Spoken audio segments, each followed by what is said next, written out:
Joining us online is Dr. Janine Mohamed, CEO of the Lowitja Institute. Dr. Janine Mohamed is a proud Narungga Kaurna woman from South Australia, and over the past 20 years, Janine has worked in nursing management, project management, research, workforce and health policy in the Aboriginal and Torres Strait Islander health sector.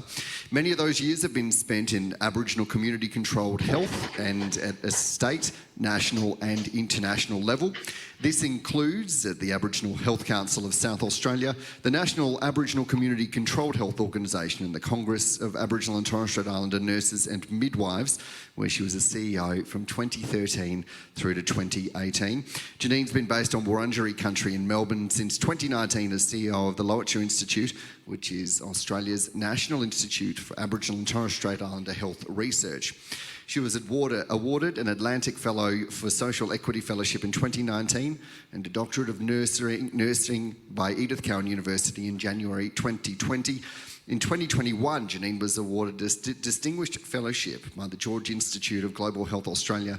She's a regular spokesperson on key topics in Aboriginal and Torres Strait Islander health, such as cultural safety, the social and cultural determinants of health, workforce, and Indigenous data sovereignty, and has also been a mentor and friend of mine for many years now. Dr. Mohamed, it's great to have you along. Great to be here. Thanks, Dan. Also with us online, I understand, is Senator David Pocock. Having migrated from Zimbabwe with his family as a teenager, David went on to captain the Wallabies and vice-captain the Brumbies as part of a stellar rugby career in which he was awarded for leadership on and off the field. In 2021, David attended the COP26 Climate Summit and led the Cool Down campaign that saw over 470 Australian athletes from 40 sports call on the Australian government to lift its ambition on climate change. Upon returning home, he announced his run as the community-endorsed independent Senate candidate for the ACT, and after campaigning on a platform of integrity, doing politics differently and making Canberra count, David was successfully elected at the 21st of May 2022 federal election, causing an upset. Many didn't think it could happen. Senator Pocock, it's good to have you along as well.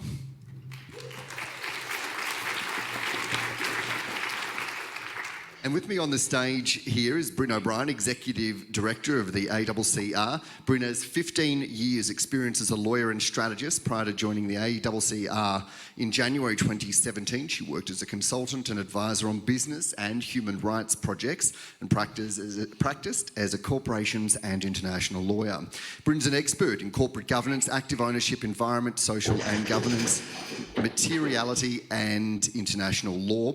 Brynn has degrees in medical science and law from the University of Technology, Sydney, a Master of Laws from Columbia University, is a Director of Diplomacy Training Programs Limited, and also in the work that she's doing now is really spearheading the way that companies and shareholders can have an impact on what companies are doing. Brynn, great to have you on the panel.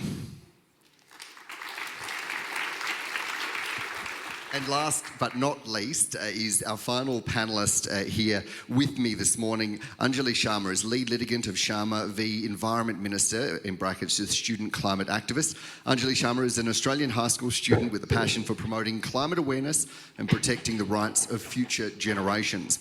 When she was 16, she was a lead litigant of the Sharma v Environment Minister class action case in the federal court. The case was brought against the Federal Minister for the Environment, Susan Lee, and for failing to protect future generations against climate change. Anjali has extensive experience in this litigation and in community organising, particularly with the school strikes for climate. In 2021, she was a finalist in the 2021 Children's Climate Prize, a speaker, writer, storyteller for climate action who's taken time off from school to be here. Good to have you on the panel.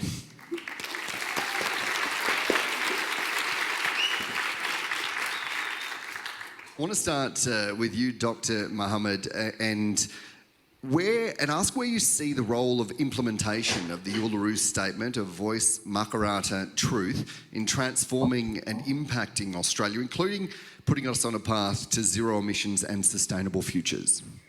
Yeah, thanks, Dan. Well, the Uluru Statement from the Heart, which is, I can actually hear feedback, so if the tech team could help me out with that, that would be fantastic. It's really disconcerting hearing your own voice.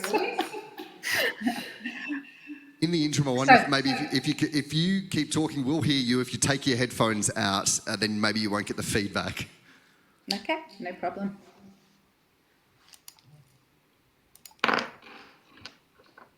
How's that? I think that might help, but I might actually turn, yeah, I'm not sure, Dan, we'll give it a go. Let's persevere. We want to hear from you, so I'll cut down my talking for the minute so you don't get that feedback. Yeah, sure. So the Uluru Statement from the Heart, which is the Lowitja Institute's patron, Pat Anderson, she describes it as a gift to the Australian people, which really does provide a roadmap for action to bring about ambitious, change. And we must, through the Uluru Statement, it asks us to correct power imbalances, to establish co-governance arrangements. And I think to the climate bill at the moment, if we had Uluru Statement in position at this moment, we would actually have Indigenous voices and knowledges, being able to look over that bill to restore access to what we believe are basic rights that include, appropriate community participation, decision making, and incorporates cultural, environmental, and sustainable design, Dan. It would ensure that our collective wisdom and knowledges as First Nations peoples would be integrated into climate adaptation and mitigation planning.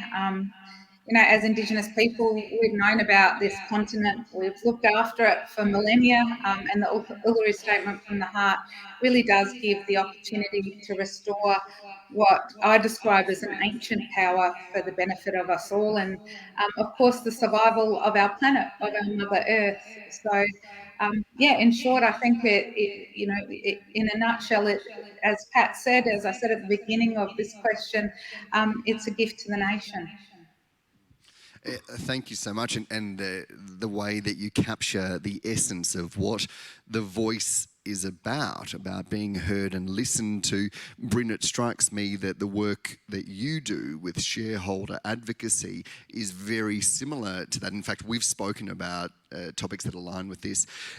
When we look to the political change we've recently had, a new federal government with a very clear new agenda and a drive, what do you think they need to be doing to either support or push companies to be heading more quickly down this path?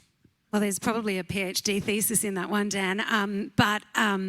Look, corporations law is sometimes seen as the domain of barristers and solicitors in big law firms. Corporations law is actually there for us. It's a really powerful tool that we have and can be a really powerful decarbonising tool.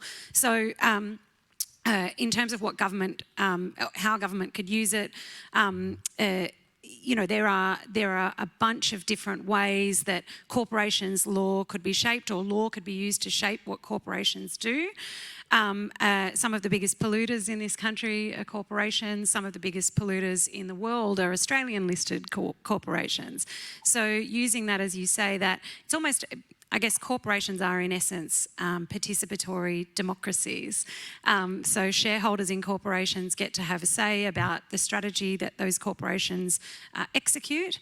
And so by giving shareholders, climate aware shareholders like myself and major institutional investors, and I note Hester, one of the sponsors of this conference, by giving climate aware investors more power under the Corporations Act to really have that dynamic conversation with the leadership of company boards, that could be really powerful. But of course, Australia has a real problem with the oil and gas industry. I'll leave that one there for now and maybe we'll come back to it. But that is a really Australia's oil and gas exports are a really serious problem.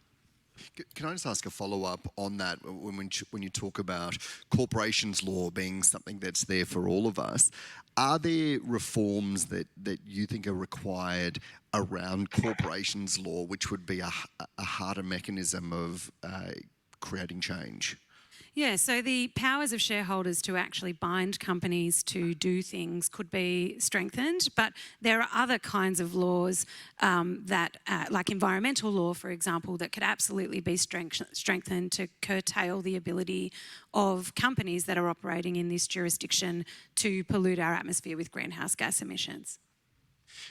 And on that, you touched on decarbonising, which is really about looking to the future and thinking about future generations, which, as Dr. Mohamed spoke about, is something First Nations people have been doing for tens of thousands of years.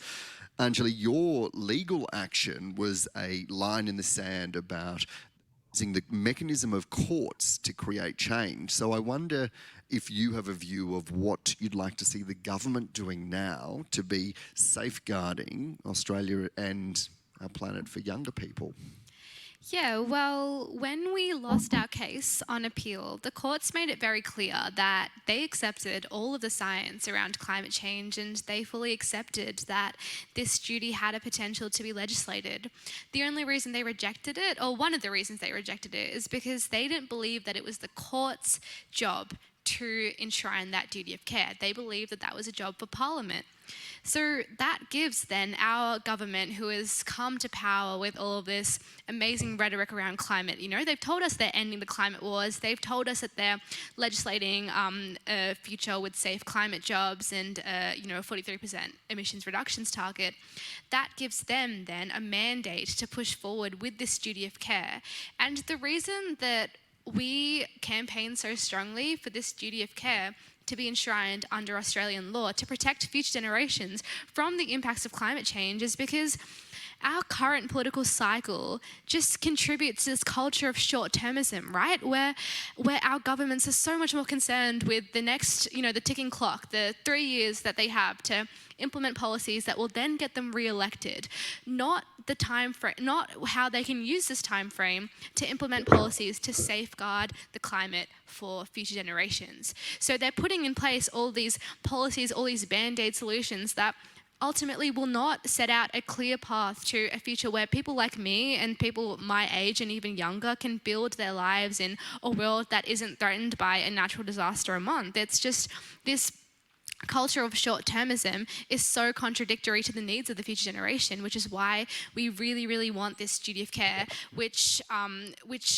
then sets the ground for proactive action on climate change to be enshrined by the government. So the legislative framework that we've been hearing about so far, does that go far enough in your view? 43% emissions reductions target, it's more than we could have expected a Liberal government to implement, like when we had a Liberal government a few months ago. But that doesn't take into account, firstly, Scope 3 emissions, the emissions that are created by us exporting coal and then those other countries burning it. And sure, there's an argument to be made there that we can clean our hands of the emissions from this coal because we're not the ones burning it. But we also really, really have to account for our position on the global stage, which is Australia's, the world's third largest fossil fuel exporter. That is a huge role that we play. So while we continue to export mammoth amounts of coal and gas to the international community, allowing them to burn it, we still are very much, liable for climate disaster. So a 43% target, sure, it sounds amazing. It's a lot higher than a 28% target that we had a few months ago, but it isn't far enough.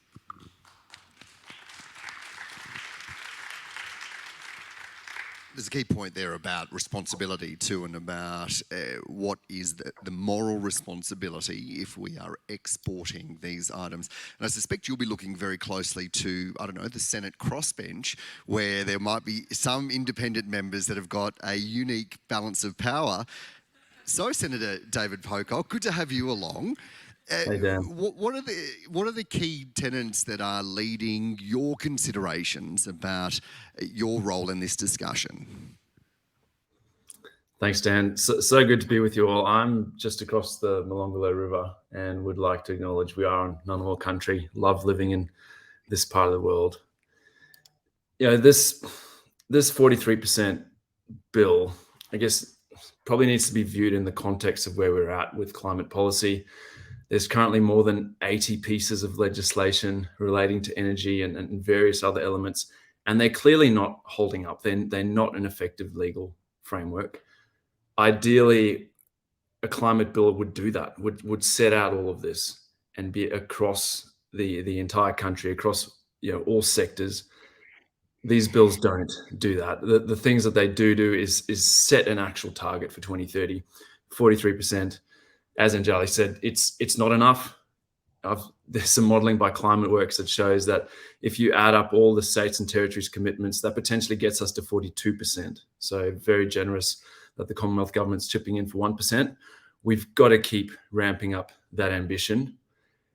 But it's also important that we do actually get on with legislating a target. If they're not going to budge on 43%, which they aren't, I've been pushing to see more transparency and more accountability of these bills to increase their integrity and allow us to actually be certain that we're getting on with it, because it really is concerning that the new government, clearly on the back of an election where people voted for more ambition when it comes to climate, for more transparency, more accountability, more integrity in government, we're seeing the legislation of 43%, and then we're seeing tens of thousands of square kilometres of our oceans being opened up for oil and gas explorations. Those two things don't go together. So, I've been having lots of discussions with Minister Bowen and the government about what I think are really sensible amendments to their bills, and I think we've landed on a few that will really add to the integrity of it. And obviously, once this bill is passed, we'll have to move on to the next thing. And there's just so much to do in this space.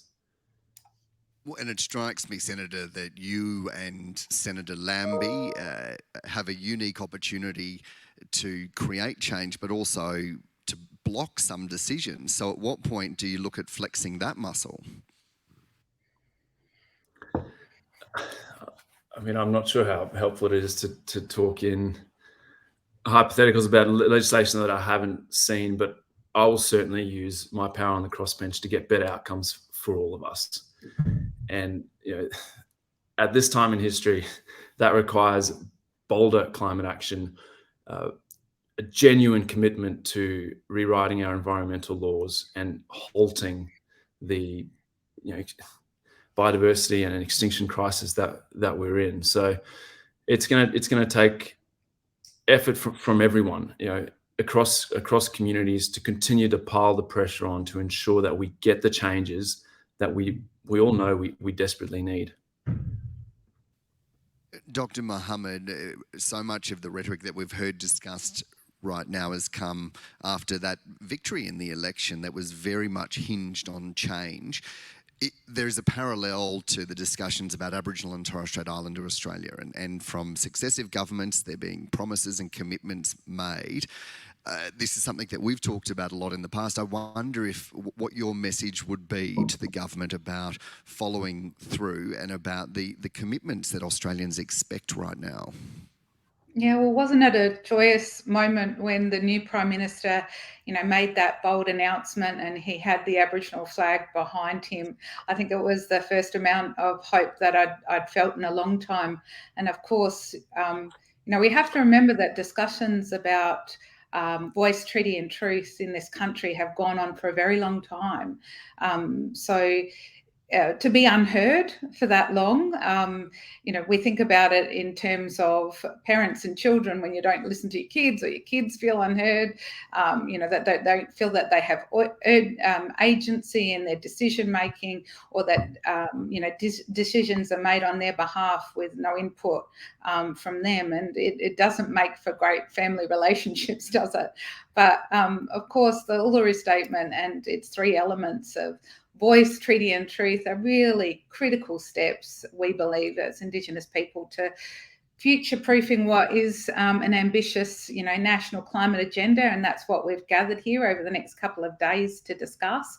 And we can't be truly ambitious on climate action until we're listening to the voices of First Nations people. So beyond the steps, I'm very hopeful that, beyond the first announcement by the Prime Minister, that our ways of knowing, being and doing, learning from our role as custodians, and I underscore that word, and that people really understand the depth and meaning of that word, custodian. So it's not about us having power over Mother Earth, but actually being mindful of her and our responsibilities to her, and So therefore, committing to not rule over Mother Earth, but to take care of her and to nurture and nurse her.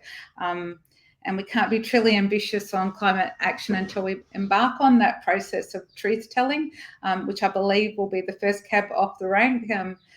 My Leonard colleague and Amari scholar, Dr. Rhys Jones, he says, that from our perspective, from an Indigenous perspective, climate action can be seen, climate change can be seen as really an intensification of colonialism. And Rhys also talks about that we can't begin to really discuss and be engaged equally in climate change, Indigenous peoples and non-Indigenous Australia, until race relations are right, that they've been rectified. And so, in that truth-telling, we've got to be honest about what made country sick in the first place. And I think, the bill that we're talking about today needs to have that reflective practice. Okay, what happened in the first place for us to get into this position? So we can't be truly ambitious until, climate action, we enter into treaty arrangements with people who are traditional owners of this place we now call Australia. So I would urge us all over these next couple of days to put the Uluru Statement from the Heart at the core of our climate action, and for everyone, individually, personally, and within your organisations, to help deliver a yes vote in the referendum on the Voice to Parliament. It's up to us. It'll be a people movement. And it does feel like this unique moment of change. And I was on Gooniyandi country at Mimby in Western Australia just last week, and one of the traditional owners was talking to me about the synergies and parallels between the climate discussion and First Nations culture. And he said, look at that tree over there. That's absorbing the carbon that you are breathing out. So you will forever have an impact and an imprint on this country here. Brynn, when we have these big conversations about change and to use the term nation building, what are the opportunities for real change that brings people together that we've just been hearing from all of the whole panel, in fact? Yeah, so I just want to acknowledge and emphasise Dr. Mohamed's point around the intersecting nature of these challenges. If you look, just for example, at Australia's largest corporate emitters, 5 out of the top 6 have are being actively challenged on their plans by First Nations communities. So you have Rio Tinto and BHP in the Pilbara, Woodside in the northwest, Santos in the Pilliga, and Origin in the Beetaloo.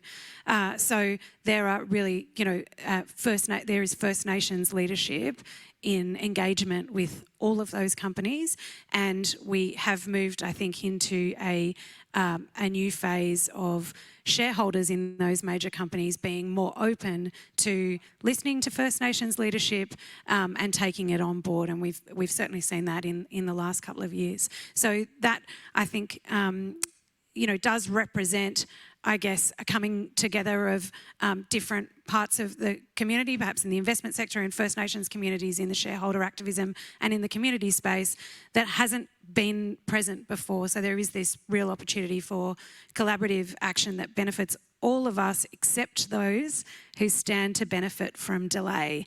And it's important that we acknowledge that there are people and institutions and companies out there that stand to benefit from delay. It really is us and them.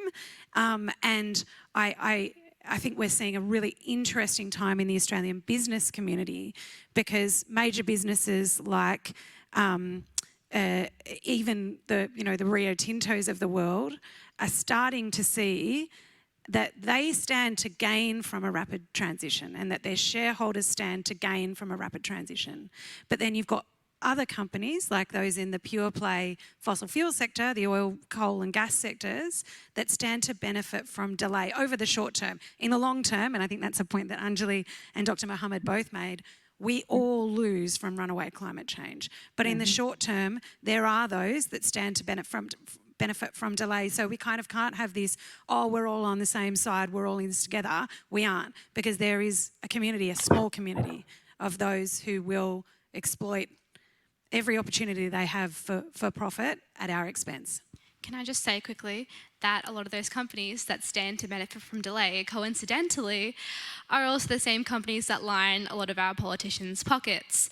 And when we have this system of political donation that desperately needs reforming, where so many of these companies can donate to both major parties in such a big way, then there's no way that their actions will truly reflect what we need for a safe climate future, because they have these companies in their ears. Well, Senator Pocock, that was something that you campaigned on integrity and cleaning up the system. Do you feel like, 4 months in, you're any closer to seeing tangible action? We saw Senator Farrell announce that the government will hold a review, and political donations was one of the things on the list. It's clearly important for communities around the country. And I think for the first time in a federal election, we actually saw the government being threatened by independents start to talk about political donations, and I really welcomed it. Let's talk more about it and dig deeper and ensure that we actually put safeguards in place that give people confidence that the decisions being made, here in this place are in the best interests of all Australians, not vested interests. Well, I wonder how much was the election of yourself and the series of independents that this election was largely a message to the Conservative parties, but next time it could be to the more progressive parties as well. How much is this a warning sign from voters and from independent candidates that change is happening right now? I think it was a message to both the major parties. People want their politicians to be more accessible and more accountable to the communities that they come from. I think Diley's election in Fowler demonstrated exactly that. People are seeing through the big party machinery where they're selling you a message that they've focus group to death and is how they're going to win votes in Queensland at the same time as WA. Communities across the country are saying, well, actually, I can have someone who lives here, who's connected to us, who can go into Canberra and say, this is what my community wants. And I think we're seeing, when you have more independents doing that, we're actually hearing about the issues that matter to everyday Australians, and hopefully we'll start to see more action on them. Nods of agreement. Anjali, I might go to you. What's your take on that, about the messages that Senator Pocock was speaking of from this election to both major parties? Yeah, I think that there are a lot of politicians out there. You saw this with the progressive bloc of the Liberal Party, and even a lot of the Labor politicians who go out into their communities and they talk about ambitious action on climate, they talk about integrity, they talk about exactly what they think their community wants to hear, and then they go to Canberra and they vote along party lines. That's baggage that independents aren't carrying with them to Canberra. They don't have a brief sitting on their table every morning about how they're going to vote on a bill. They're going to vote on a bill based on what their community is telling them. And I think that in this politically aware climate where everyone knows that there are severe issues that are facing all of us, whether that be the cost of living, whether that be climate change, we want our politicians to vote in line with what we want and not in line with what their party and their party's strategists have told them based on their political ideology and the factions in their party and just all of that political machinery that Senator Pocock talked about. We're fed up with that because, frankly, it's gotten us here and we need something new, something innovative to get us out of it. It's a great point. And on that point, I want to open it up. We've probably got time for about 2 questions from the audience. If anyone has got a question here, we've got one down the front here. If we've got a microphone that is on its way, we'll just get you to hold on so that the audience online can also hear your question. It's on? It is on. Thank you so much from all of you. That was really, really fascinating. This question's towards mostly Brynn, but maybe others have an opinion. A lot of corporations and individuals have to make that decision whether we divest or whether we stick with these crappy companies and then try and make them better through shareholder resolutions. So I'm just wondering what your opinion is on which is the better way to go. ACCR is an engagement-based organisation, so we use the powers that shareholders have, the formal powers through our ownership of listed company and the ownership of our collaborators to engage with those companies to try to change them. Now, that is a pretty difficult task, and I don't want to pretend that engagement by major institutional investors has been wildly successful over the last 10 years. However, we are starting to see some really exciting examples. So, for example, the work that was done around blocking AGL's demerger bid was done by shareholders invested in that company. And I think that what we will see as a result of that blocking of the demerger bid is that the closure dates for AGL's coal-fired power stations will come forward, which will lead to actual real-world emissions reductions. I understand that divestment is an attractive option for those who don't want their retirement savings, for example, associated with the fossil fuels industry, but what it does is leave power on the table, and ACCR is about exercising shareholder power. So, you know, I think that we've seen even today in the media, HESTA, Superannuation Fund, have come out and said, we plan to hold some of these stocks that are terribly damaging, AGL, Origin, Woodside and Santos, but we're threatening to divest if they don't bring their activities into line with 1.5. I think that kind of public signalling around, we're going to try our guts out, we're going to use every tool available to us. We're going to exploit the power that we have that is on the table right now in an immediate sense. And if we don't win, and we're going to be accountable for that, if we don't win, then we will divest. I think that's a very powerful intervention.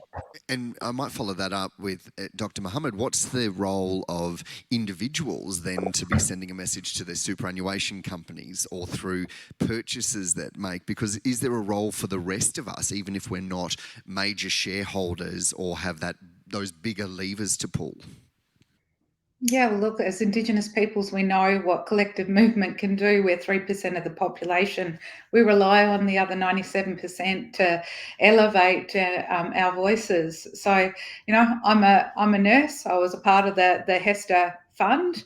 You know, just that individual writing, that individual agency that people can have, and, you know, the collective movement. We saw that in the federal election as Mr. Pocock said, the Australian public spoke. So we all have that ability, and hopefully, again, dare I say, we all exercise that at the referendum. It's quite tight, so we can get through some. There's one just here in the second row. We'll just get a microphone over just to here, please.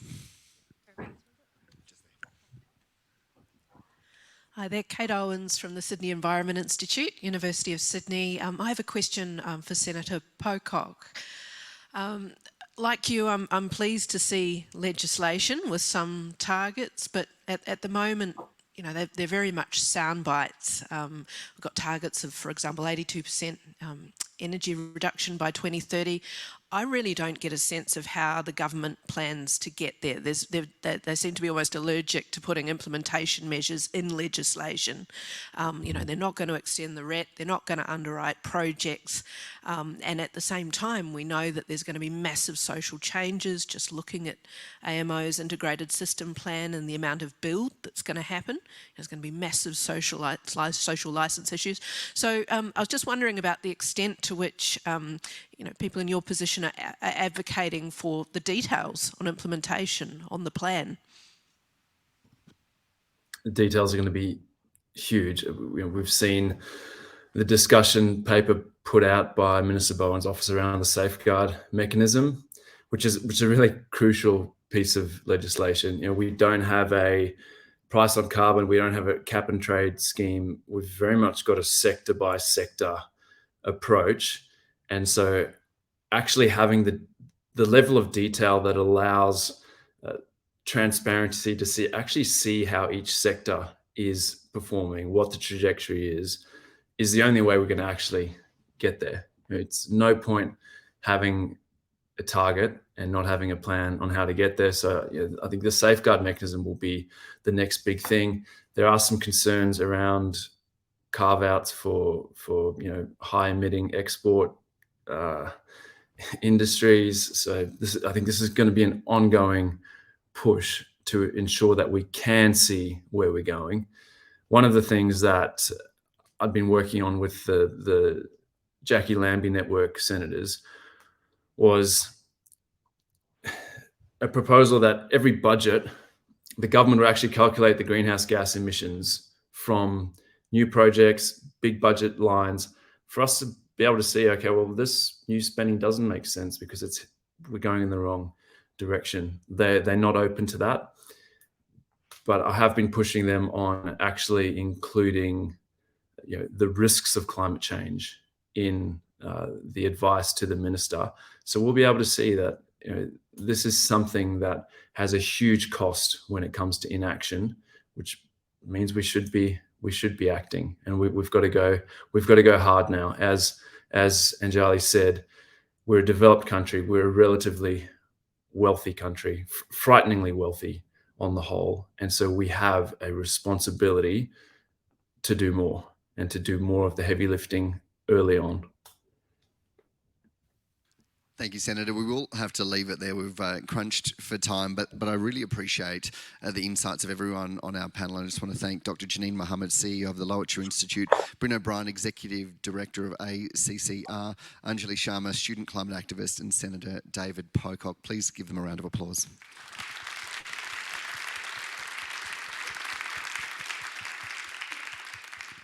And we're going to keep on going with the conversation, the discussion. We're now going to hear from the first of three of our fabulous keynotes.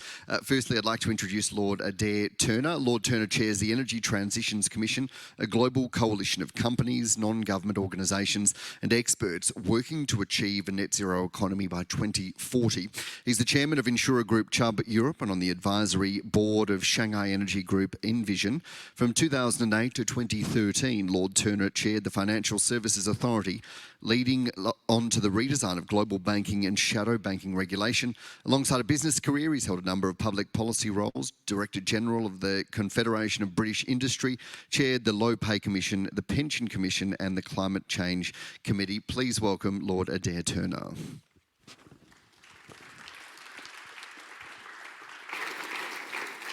Good morning. It's a great pleasure to join this conference, if only by remote link.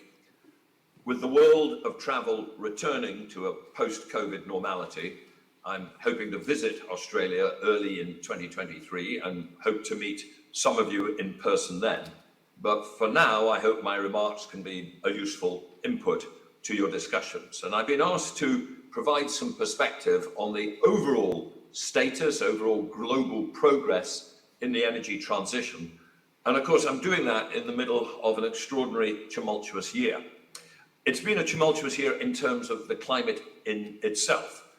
In much of Europe, we have had truly historic temperatures, heat waves, and droughts. There have also been huge droughts in Korea, in parts of China, but in other parts of China, we've had huge floods, and we've had massive wildfires in California. And all of those are clear evidence that, as the scientists predicted, the climate is changing under the impact of human-induced global warming. But what is quite startling is that the pace of change, the emergence of these extreme weather events, is, if anything, faster than most of the climate models predicted. At the COP26 climate conference in Glasgow last November, the 193 members of the Paris Treaty committed to seek to limit global warming to 1.5 degrees centigrade above pre-industrial levels. And they agreed some actions which make it more likely that we can achieve that limit. But if you take professional expert estimates, for instance, those produced by the International Energy Agency, they believe that if you take all the commitments made at COP26 last November, and if all of them are committed in full, are delivered in full and on time, the world will warm by about 1.8 degrees centigrade this century, with a significant probability that it could be significantly over 2 degrees. Now, the weather effects we're seeing so far are being driven by global warming of just 1.1 degrees centigrade, and they will get worse for every additional 0.1 degree. So this should be a massive wake-up call telling us that we have left it dangerously late to avoid the massive harm that climate change can produce across the world. This year, of course, has also been tumultuous in the sense of Russia's brutal invasion of Ukraine and the subsequent turmoil in global energy markets. It has revealed to Europe, and in particular to Germany, but also to parts of Eastern Europe, a truly dangerous reliance on piped Russian gas. It has driven LNG prices up across the world, and therefore the costs of electricity generated from gas, which have gone to truly dramatic levels in Australia as well as in Europe. And it has provoked fears that there will be a setback to global climate action as countries focus on the short-term challenge of energy security, with some people arguing that we just don't have the luxury of dealing simultaneously with the long-term climate challenge. And it's true that in the short term, the impact of this crisis on emissions will be bad. There are, for instance, several European countries which have, during this summer, increased coal-based power generation to replace hugely expensive or simply unavailable gas. But despite these negatives, I think it's also clear that the economic case for a rapid energy transition has become still more compelling, and also that in several ways, the Ukraine crisis is going to accelerate the pace of the energy transition. European and UK wholesale electricity prices are now, in most cases across Europe, above $200 per megawatt hour, and in some markets they are reaching $400 per megawatt hour versus about 50 in 2020. But look at the latest UK offshore wind auction, and that's been won at a price well below $50 per megawatt hour. And the UK has increased its 2030 target for offshore wind from 40 gigawatts to 50 gigawatts. So amid this crisis, we are aware that offshore wind is cheap and that we've got lots of it. The European Union, meanwhile, has reinforced its policies on energy efficiency and renewable energy development.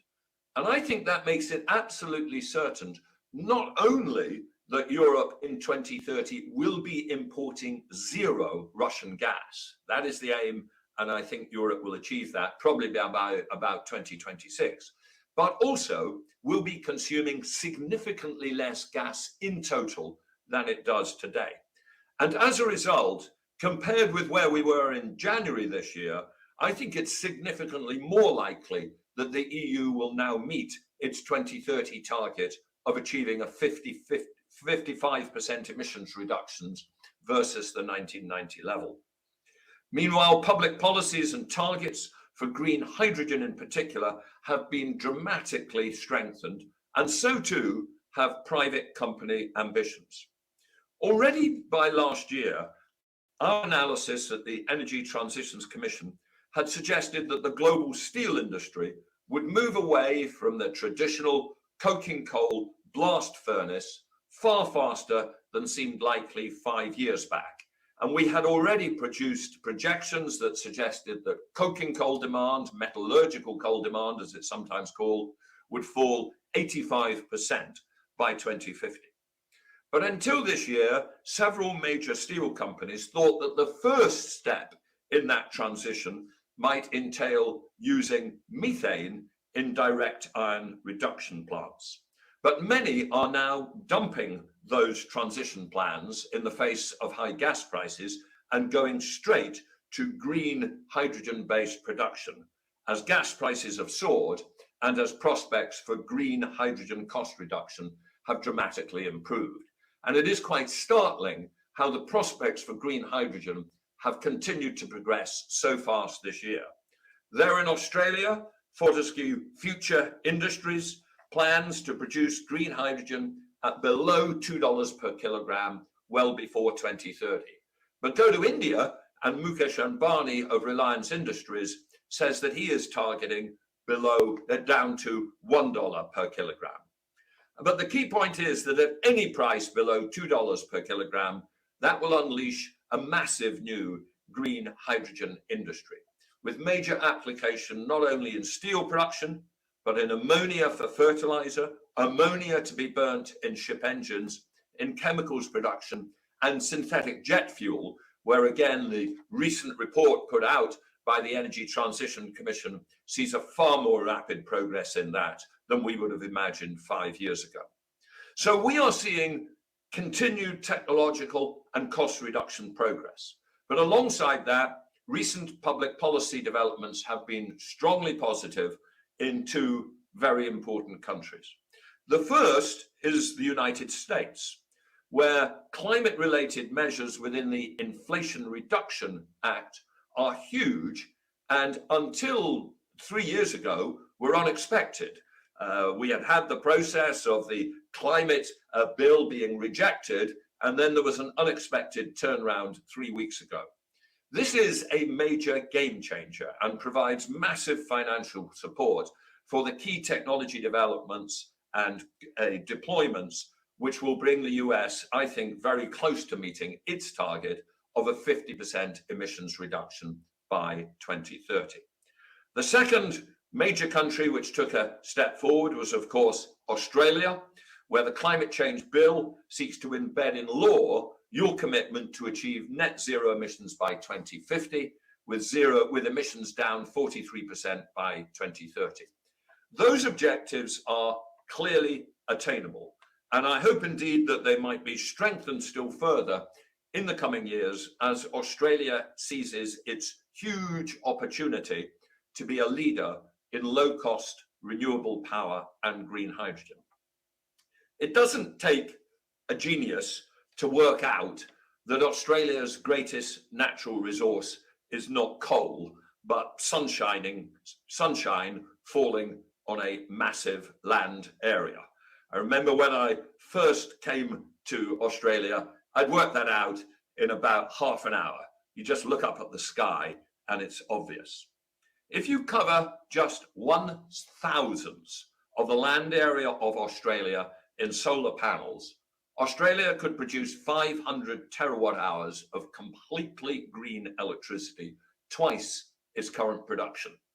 If you made that 2/1000th of the percent, 2/1000th of the land area, so 0.2 of 1%, in addition to meeting all current electricity demands, Australia could produce about 17 million tons a year of green hydrogen, which at $1.50 per kilogram would be worth $36 billion per year, just marginally below total 2021 Australian coal exports. And that's before you consider massive wind resources as well.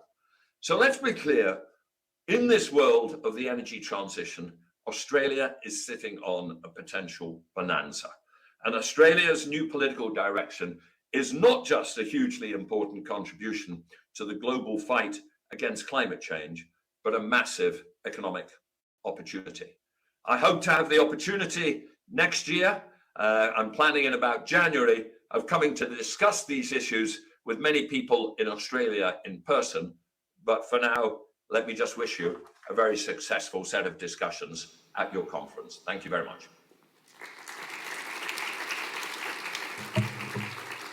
Thank you very much to Lord Adair Turner. And when he talks about that scale and about what sort of impact such a seemingly small investment would make, it puts into some contrast some of the big challenges and conversations we're having right now. It's now my honour to welcome Ban Ki-moon, former Secretary General of the United Nations and Deputy Chair of the Elders, an independent group of global leaders founded by Nelson Mandela in 2007, who aim to work together for peace, justice and human rights. He was the UN Secretary General from 2007 to 2016. He mobilised world leaders around a new set of challenges and sought to give voice to the world's poorest and most vulnerable people. He put sustainable development goals, climate change and equality for girls and women at the top of the UN agenda, creating UN Women and securing the Paris Agreement. He's a former South Korean foreign minister and diplomat, chair of the board of the Global Centre for Adaptation, chair of the Global Green Growth Institute, chairman of the Bauer Forum for Asia and co-chair of the Ban Ki-moon Centre for Global Citizens. Ladies and gentlemen, please welcome Ban Ki-moon.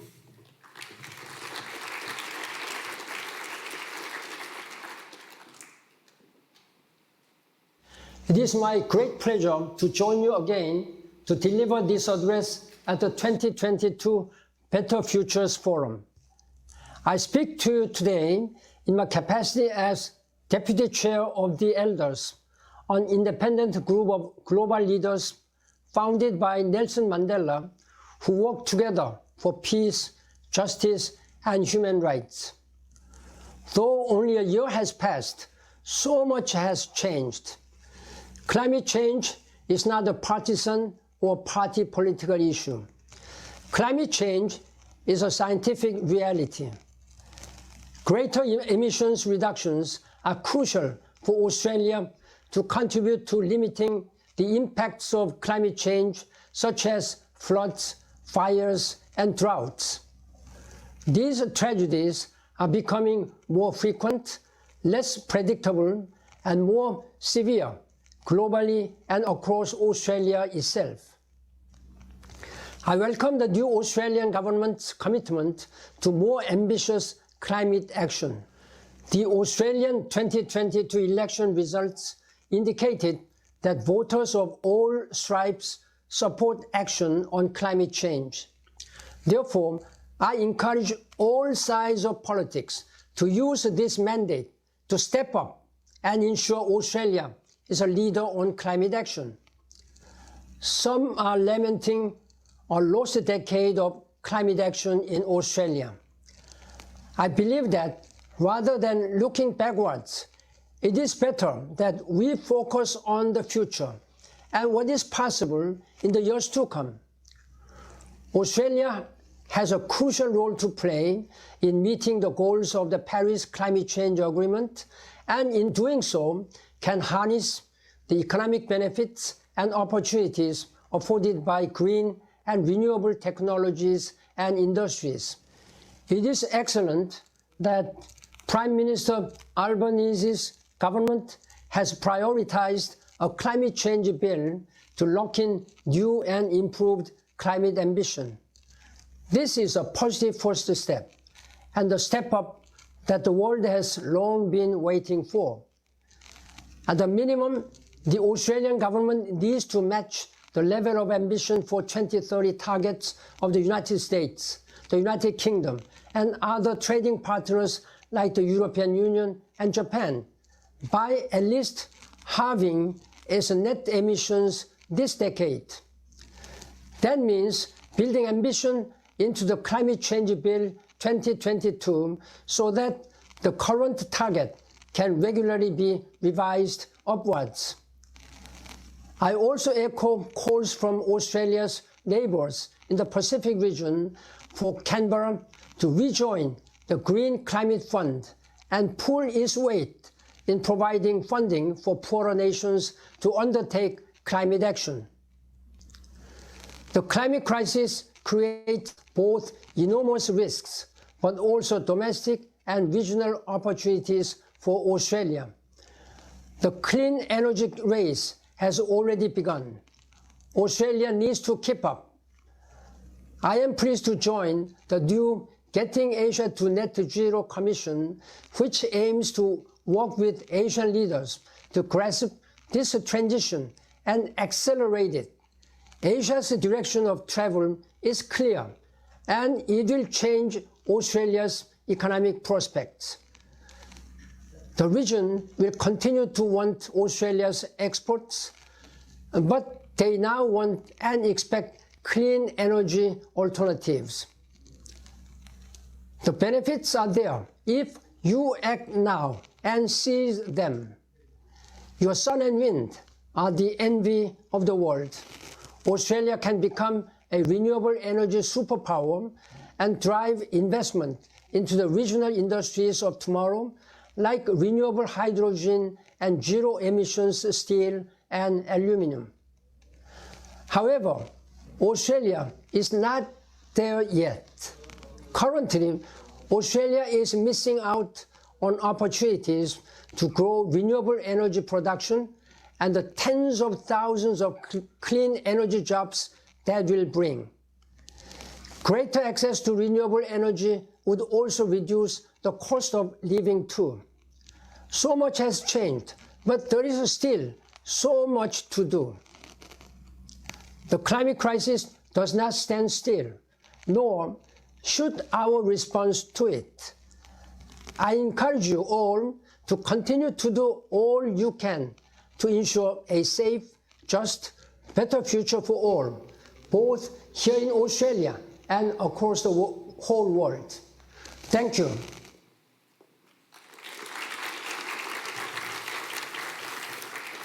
What a powerful presentation. Thank you to Ki-moon for sharing those thoughts with us, and also the insights of the risk, but also the opportunities that are available now, tens of thousands of jobs Ki-moon spoke about there at the end. Joining us here in Canberra is Janaline Oh. Janine is a former Australian diplomat and member of Diplomats for Climate Action Now. Over a 30-year career with 4 postings in Port Moresby, Brussels, Beijing and Hong Kong, Janine has represented Australia on issues as diverse as the UN climate and biodiversity negotiations, the Pacific regional fisheries, EU agriculture, environment and trade issues, a bilateral film cooperation treaty with China and air services with Hong Kong. Janine is a board director of the Plastic Oceans Australasia and is determined to leave her children a better planet than the one she inherited. Diplomats for Climate Action Now is a group of over 100 former Australian ambassadors, high commissioners, trade commissioners, diplomats and development professionals who are committed to urgent and ambitious climate action. Please welcome Janine Oh.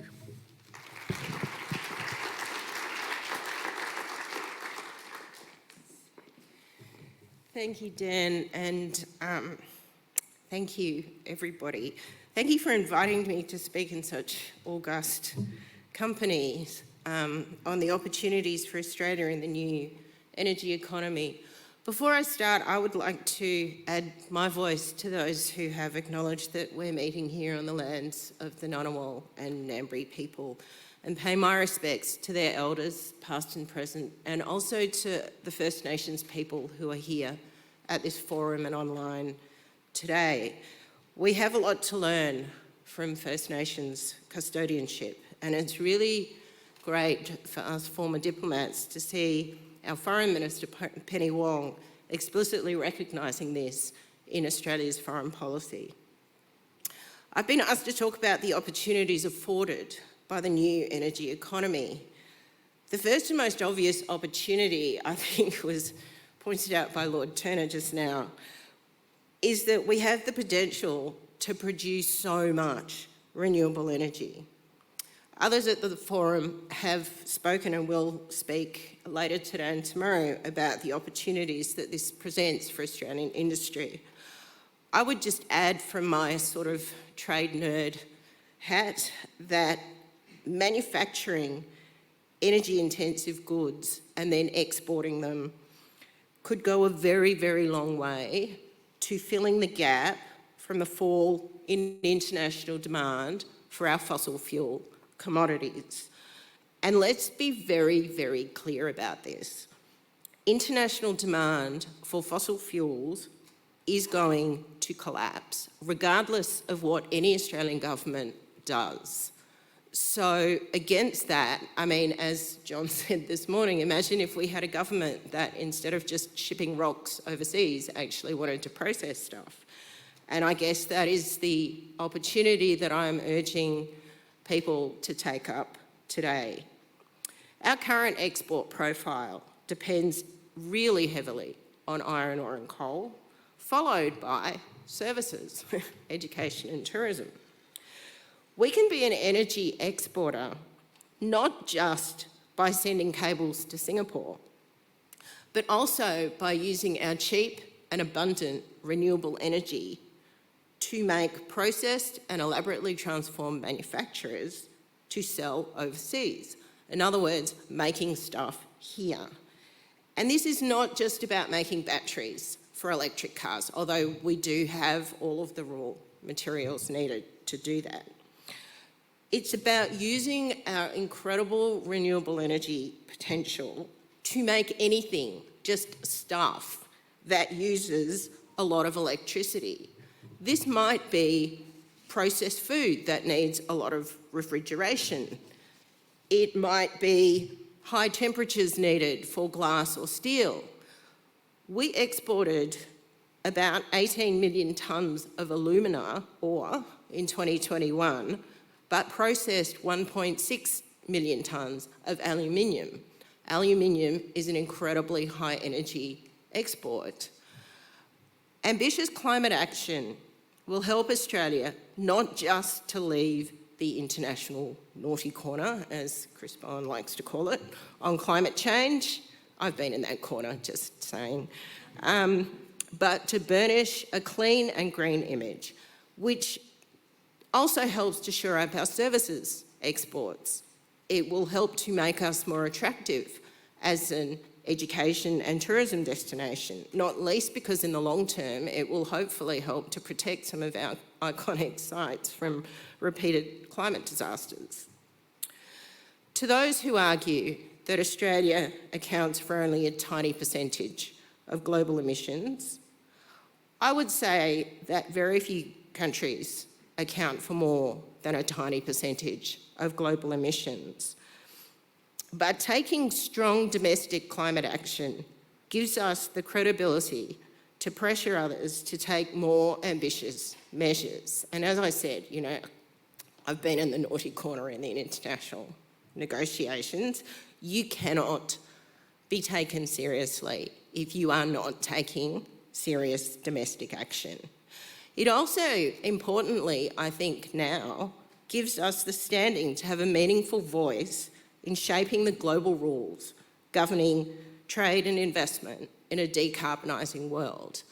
At this point, I would love to take the opportunity to wax at great length about how the WTO can be changed, but I've been told by my members that actually nobody cares. The Albanese government has said that it wants to host a climate conference of parties, perhaps in conjunction with Pacific Island countries. The other parties to the Climate Convention are only going to agree to this if they feel Australia is pulling its weight on domestic emissions reduction. The benefits to Australia of hosting a COP, aside from international prestige, would be the chance to shape the agenda on climate action during our year. The Chair has a lot of power to shape the agenda, to talk about what's going to be discussed, to look at what new agreements might be struck. But it would also put a lot of pressure on all Australian governments, and as the Chief Minister pointed out today, we have a federal system. The states and territories have a lot of power, not least in owning electricity assets. It will pressure all Australian governments to increase their ambition to match that of our major developed country partners. If the Pacific Islands are going to come on board, they're going to want to see some meaningful commitment to climate finance, as pointed out by the former Secretary-General, and particularly to climate adaptation and resilience. An op-ed in the Fiji Times that I co-authored on the eve of the Pacific Islands Forum with Mahendra Kumar of Pacific Elders Voice laid out pretty clearly the steps that we think the Australia needs to take in order to regain the trust of their Pacific neighbours on climate change, which includes meaningful climate finance and also support for Pacific Island countries' efforts to have their sea borders and their resources recognised under international law, regardless of what happens to their land masses. This is a crucial step to preserve their sovereignty in the event that their islands disappear under the sea level rise that we in the developed world have helped to create. And when I say increase ambition, I'm not just talking about targets. We talk a lot about targets. We talk far too much domestically about numbers, about 43% or 50% or 60 or 75. In assessing Australia's credibility, the international community is going to look at policy actions much more than stated targets, even legislated ones. So I would say that the agreement by Australian energy ministers to legislate for emissions reductions to be included in the national electricity objectives will be seen as a positive, as will their commitment to push ahead with the most ambitious transition scenario proposed by our energy regulators to decarbonise Australia's electricity, which is around a third of our national emissions. The federal government's interest in introducing fuel efficiency standards for vehicles and tax incentives to encourage uptake of electric vehicles, I think, will be viewed positively.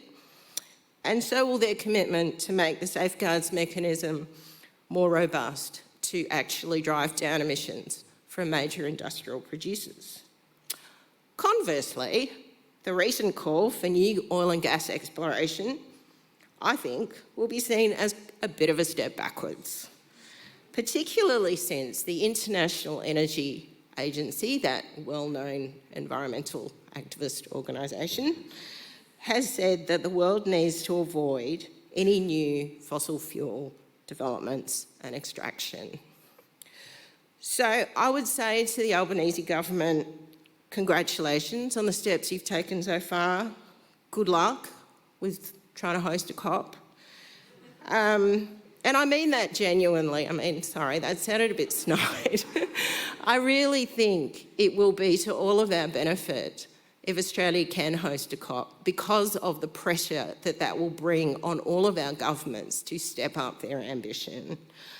And I really urge them to push forward so that Australia can, in fact, seize the opportunities afforded by a decarbonising global economy.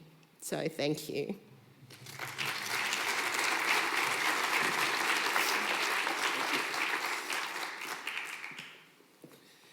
Thank you very much for that presentation, and also for reminding us about how important that sort of advocacy on the global stage is, as well as right here in Australia. Janine Oh, thank you very much.